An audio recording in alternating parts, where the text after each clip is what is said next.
How to generate a cPanel backup and send it to FTP Server. Log into your cPanel account and you will be on this page. Go to Files section and click Backup. Click the Download a Full Account Backup button. From the drop-down menu, select the backup destination, the remote FTP server. If you don't want to receive the notification of completion of the backup, click the Options button. Enter FTP IP address or FTP domain name such as ftp.example.com. Enter your FTP username and password.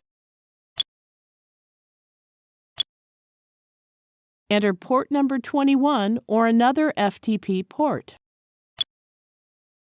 Enter remote directory like /home/username/backup folder.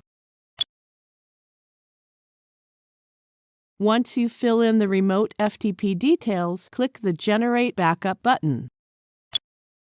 That's it! We have successfully generated a backup and sent it to the FTP server.